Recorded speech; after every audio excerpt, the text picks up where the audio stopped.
everybody, I hope you are all having an amazing week. Oh my god, I'm so excited about this video and what it means. This video is for the first Q&A Friday. Friday, gotta get down on Friday. If you follow me on Instagram or Snapchat or Facebook or Twitter, you're already gonna know that starting next week, November 1st, we are gonna be doing 2 Ask Kimberly videos every single week.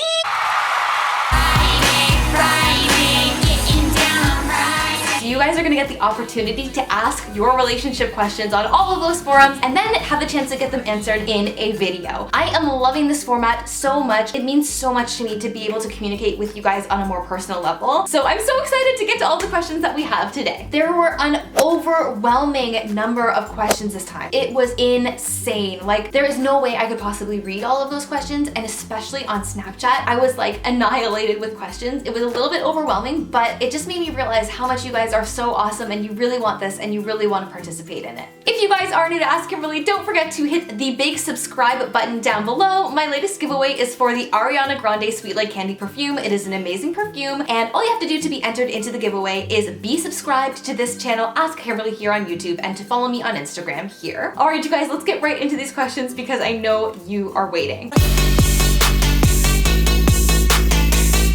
Question number 1 is from Instagram, and it's from Life with Essie, and she says, what to do if a guy signals that he likes me but he always flakes on me? And she goes like this: please help. Okay, Life with Essie, I am gonna be so honest with you because I really care about you and I want this situation to actually work out in your favor. So if a guy says one thing and does another, if he's being non-committal, if he's not texting you when he says he's gonna text you, or if he doesn't show up, but when he's around you and it's convenient for him, he acts really flirty and interested, this guy probably doesn't like you as much as you like him. If a guy is genuinely interested in you, he is gonna go the extra mile. He's gonna try his best to make sure that any opportunity with you is well taken advantage of. He will make the extra effort to make sure that he gets FaceTime with you and that he can actually impress you and get to know you better. So if he's flaking on you, he probably isn't as interested as he should be for this to actually progress forward. But that's okay. Don't worry about it. If you want to be in a relationship with someone, they should like you a lot. So if he's not that interested, he's probably not the right match for you, and I would encourage you to move on because you deserve the best. Okay, so I took a snapshot of this snap, and I forgot that when you take a snapshot, it doesn't actually save the name of the person. And there are so many of you that sent me messages that there's no way I'm going to know who this is. So if you're watching and this is your question, thank you so much for sending it in. I'm gonna read it right now. Hello, Miss Kimberly. Oh, you're so cute. I'm pretty sure the boy that I likes me back, but neither of us are allowed to date because we're both still in high school. Any suggestions? Okay, I think this is such a great question. My personal opinion on this is that actually it's a really good experience for you to date in high school. And the reason why is because it's important that you experience relationships before you go off to university or college and you have more independent relationships that are often a little bit more adult. It's really important for you to have high school relationships and even relationships a little bit before high school, like in grade 7 and 8. They don't have to be serious relationships, but I think it is important for those to form so that you can get to know somebody of the opposite or same sex that you're interested in, that you can get to know on a more romantic level. And I think that's totally fine and totally healthy and something that you should do. These types of relationships can prepare you for more serious relationships when you're older and help you have a realistic expectation of what a relationship is. The same thing happened for this one, you guys. Somebody sent me a snap and I took a snapshot and it didn't save your name, so I'm really sorry, but this question is just exactly in the same vein. What is your advice if you want to go out with a boy but you're worried that your parents will say no? By the way, your videos have been such a big help in getting to know my crush. Amazing. And look, she even used my Bitmoji. How cute is that? And her little Bitmoji. I think that's like the cutest thing I've ever seen. So if you're having this problem with your parents, you can show them Ask Kimberly videos and you can show them my take on this. And so for all the parents out there, I have a doctoral degree in psychology and I've been working in the relationship space for almost 10 years now, which is a really long time. And I've worked with lots of teens and lots of young adults and lots of adults in their relationship situations. And I think it's really important for young people to have early dating experiences. Now, that's not to say that they need to be unsupervised or have sleepovers or anything like that. I think that young dating is totally different, but it's still important to be developing relationships from an early age so that they can have experience, they can understand what a relationship is. They have feelings, like these feelings are there and they're not gonna go away. Feelings start around age 11 and sometimes earlier. So it's important to be able to foster those relationships and help them grow because these model relationships for the rest of their lives. The next question is from Lizzie Lizzie Foria. Oh my gosh, I recognize this name. Lizzie asked this question on Snapchat and Instagram, and she totally got noticed because I saw it in both places and I was like, we have to answer that question, and it's such a good question. It says, hey Kimberly, I have freckles and I was wondering, why do some guys find freckles attractive? I mean, I don't see the attractive part about it. Oh, that's so cute. What is so special about them? By the way, I love your videos and I'm excited for you to post 2 videos a week. I am so excited too, Lizzie. So, okay, here's the thing. When you have a physical feature yourself, it's so hard to understand what other people would see attractive about it. Whatever you have, whatever your features are, there's something beautiful about that. And it's really important to know who you are and kind of flaunt the features that you have. So if you have freckles and they're super adorable, play them up. Like, enjoy having them. We get one body and one life and one face. We are who we are. I think freckles personally are so cute on guys and on girls. There are lots of freckled actors and actresses who are considered some of the most attractive people in the business. I will show you a couple in this video. I think you should just work it, girl, and enjoy what you think of it. Okay guys, so this next question is from Twitter, and this is someone, Shannon. She asks a lot of questions and she gets noticed on Twitter because I don't get as many questions over there. So when you do ask questions on Twitter, I'm a lot more likely to see them. So she says, hashtag ask Kimberly, what is the best move for a shy girl to make on a shy guy? And how do I tell when the time is right? That's an amazing question. So the other one that's similar to this is Rational Rage says on Twitter, do you think 2 shy people can successfully be in a relationship together? Hashtag ask Kimberly. So many of you have questions about being shy and if you can be in a relationship and kind of how to make the first move. And I would say first and foremost, I think everyone out there can totally relate, because even if you're more outgoing, I think we all kind of feel suddenly shy when it comes to our crush. When we talk to a friend, we can just be like, oh hey, how's it going? And then our crush walks by and like we're silent, like we totally freeze. And that is so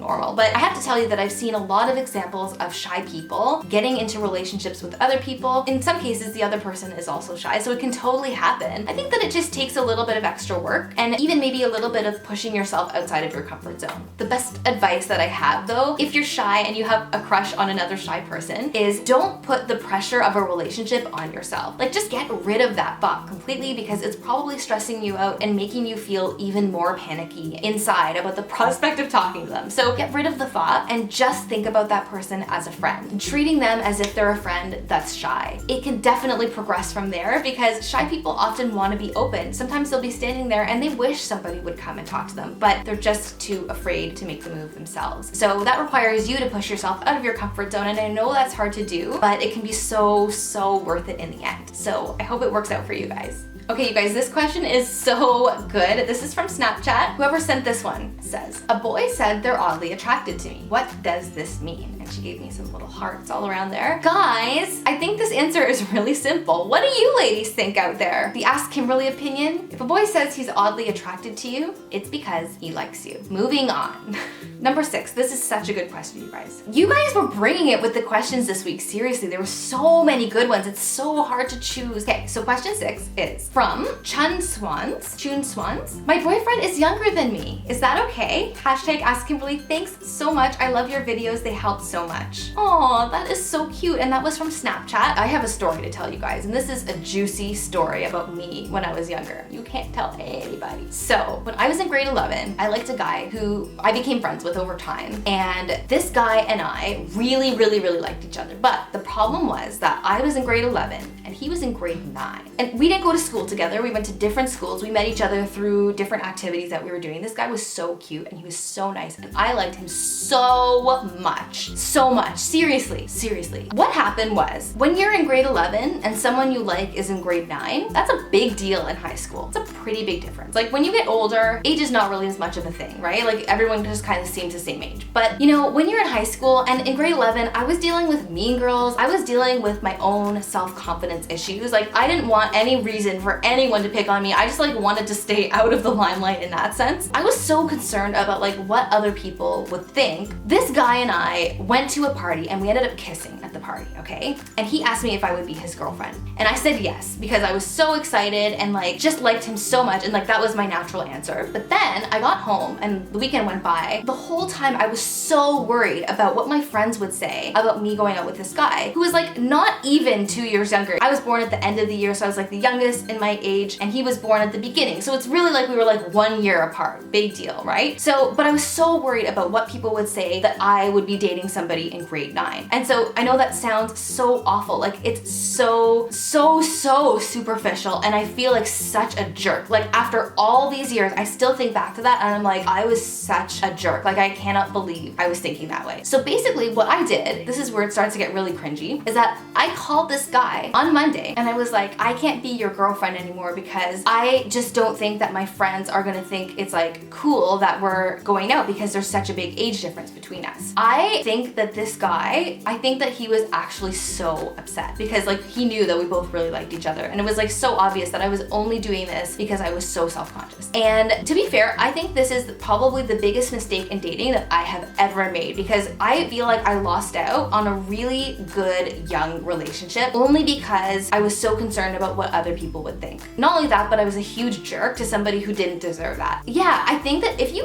like someone who's younger than you, like who cares? Try and have the confidence to just kind of get past what other people will think or say and do what's best for you, for your relationships and in your own life. The end of the story is that this guy actually got the last laugh. You know why? Because a few years later, when he was like in university, he went on to become a really famous opera singer, for real. He was ranked one of the top opera hunks in the world, okay? So like this guy was like getting written about in magazines, and like at the time I had moved on, I was in new relationships, and now I'm sure he's very happy. He's like the nicest guy in the world. I think that it is just really important for you to be confident in who you are and let that dictate your relationships instead of allowing other people to decide for you what happens, because young relationships, especially ones where you really like each other, are important for you to have in your life. So guys, question number 7 is from Judith_0604. Your hair always looks so shiny and beautiful and perfect. Can you tell us what's your secret? P.S. I love your videos, heart. Oh my gosh, that's so cute. So I chose this question because one of the big themes in all of your questions has lately been about my hair, and I don't know why this is the case, but you guys are so cute. Thank you so much. That's such a nice compliment. I wish I could tell you that I have some kind of like hair secret or something, but I really don't. One thing is that I don't go to salons because I feel like they damage your hair and they're really expensive, so it's kind of like you're wasting your money. I just like to do all of my hair myself. I go once a year to get my hair cut, or like I'll leave it even longer. Like, so now it's been like maybe like a year and a half since I had a haircut. I do all the color myself. I wait like long periods of time in between coloring. So like maybe once every 6 months or something like that. I do not use any harsh products. At salons, I feel like they use like a lot of color in your hair, and then your hair can like feel really dry and damaged. So I actually just use like at-home products that I can do myself, just so that I can make sure that I'm not overusing them and I'm not like bleaching or like doing anything that's gonna damage my hair. And other than that, I don't wash my hair a lot. I wash it like once every 5 or 6 days, and all the other days I use a shower cap in the shower. So I just try to like not do too much that would damage my hair, and that's kind of like my only secret. I thought about this because you guys asked so much. I've thought about actually making a video on a hair tutorial on like kind of my everyday hair, like kind of like the hair that I have now. If you guys want to see something like that, definitely let me know in the comments, because I can kind of teach you how I do the waves and curl it and stuff like that, because it's really not very hard. It's actually very simple and it doesn't take that long at all. Question number 8 is from Instagram again. _LsBellsXOX says, how many kids do you want and what are their names? Okay, this is such a cute question and thank you so much for asking. You guys might not know this, but I have a daughter. I have a 2-year-old. She's gonna be 3 pretty soon, and her name is Cassie with a K, and I love her so much. Like, she is my whole world. Some of you guys asked why my eyes are red in the videos. Cassie is the reason why my eyes are red, because sometimes I don't get enough sleep at night. I didn't discover Visine until this year, when I was getting so tired that like I couldn't stay awake and like my eyes were turning so red. So I don't know if they look really red today, but that's the reason, because when you have kids, you don't get a whole lot of sleep anymore. Aside from that, I love my daughter so much. The truth is, I actually don't want to have any more kids. I'm totally done, and I absolutely love it. Having kids for me has like been one of the most fun, adventurous, amazing learning experiences that I've ever had. So I'm looking forward to many more years of that ahead.